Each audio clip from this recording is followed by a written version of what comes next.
King or somebody's going to jump into this race. And when no one did, I finally decided, okay, I'm going to pull the ejection handle on this congressional race. I'm going to jump in and go after Senator Schumer.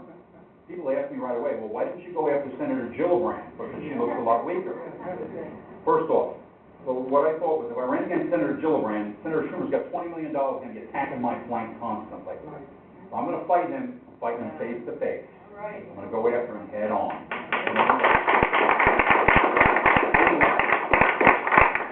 Only way. People have said to me, oh, Gary, aren't you worried about Senator Schumer? He's got $21 million. And my answer to that usually is that he spends his campaign money the way he spends our tax dollars. He'll be building bridges to nowhere or anything like that.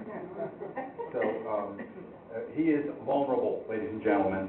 He is vulnerable. He has been voting for the last 12 years. A gentleman faced him 6 years ago by the name of Mills. I don't know him, but didn't put up much of a fight. I, however, have been leading people under duress. I have been leading against great odds. I'm a professional insurgent.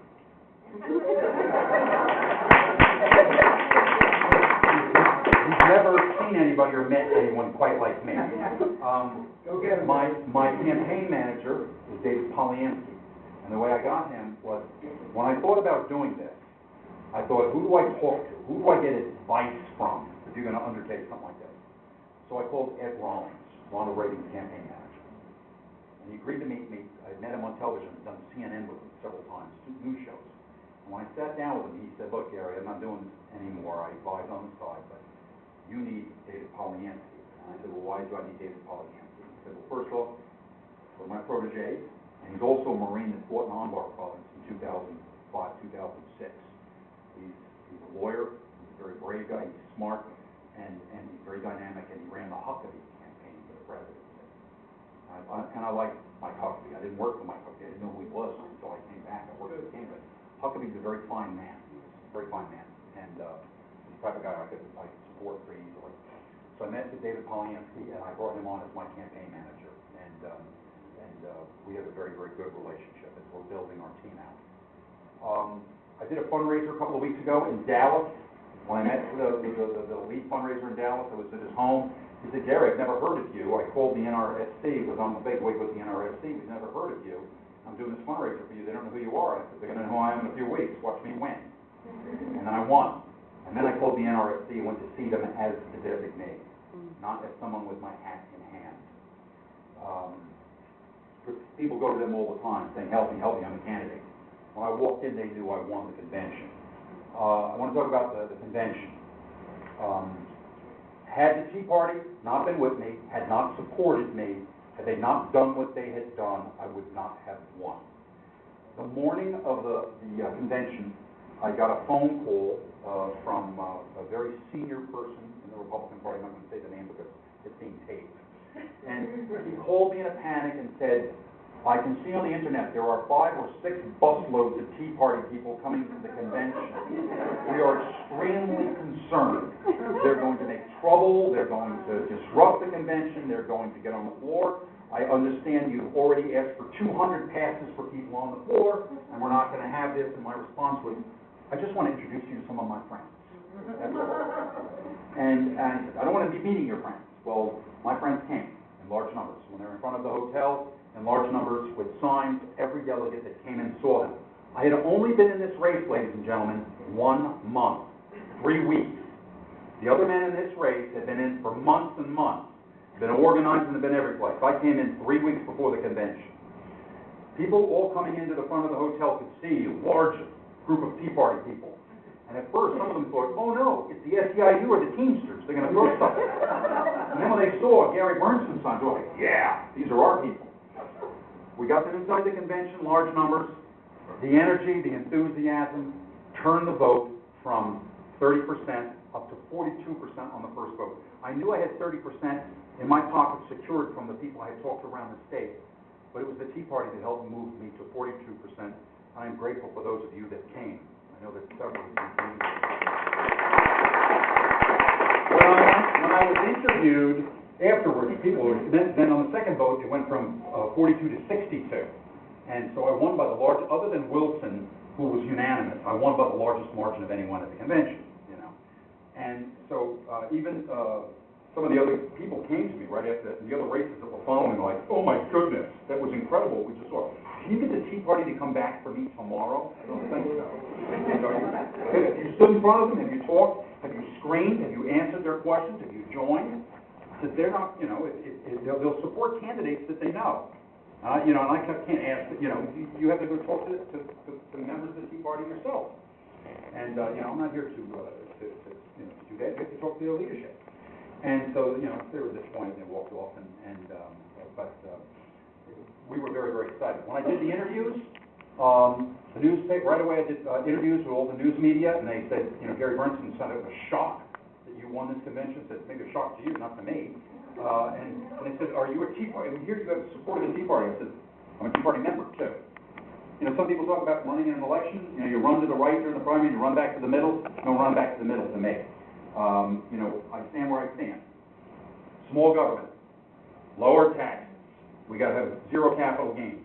Corporate rates should go from 35 down to 25. Do not allow the Bush tax cuts to expire. $14 trillion in deficit. This is or $14 trillion in deficit. This is a horror show. It will go to $20 trillion by the year 2015 unless we act now. We spent 30% more last year on spending than we brought in. Tax receipts in, $2.4 trillion. Expenses out, 3.64, something like that, out. Unbelievable. Unbelievable spending. I went down last week after I got the nomination, the day I went to the Republican National Committee, I went over and saw Grover Norquist, who's the tax guru, conservative tax guru in Washington, D.C. I signed the pledge for no tax increase ever. And we had a long, long discussion. He gave me a lot of material to go over and to remember and to look at and sort of to try to commit to my psyche. Scary stuff. The more you look at the economy, ladies and gentlemen, the more troubling it is. It really is. Those in power have been spending our money recklessly. Recklessly. It's a spending problem. It's a spending problem. When you look at the TARP and you look at the stimulus package, the stimulus package is a social program giveaway to Democratic supporters of the Democratic Party. I think it was like, I found $87 billion in there for like bridges and roads and stuff, and then all these other segments of it were for all sorts of social programs that were just giveaways. They were paybacks. They were paybacks. The fact that the President of the United States would allow someone so irresponsible as Nancy Pelosi to drive this thing demonstrates a failure of leadership and a horrible failure of judgment. A horrible failure of judgment. Our children and our grandchildren will be paying this bill their entire lives. We have to quickly elect people to office who are going to put a brake on this. Repeal the health care bill. Do not fund it. Do not fund it. I will not give them a penny for that. I will never vote for that. We need a market-based system on health care. It is very, very troubling.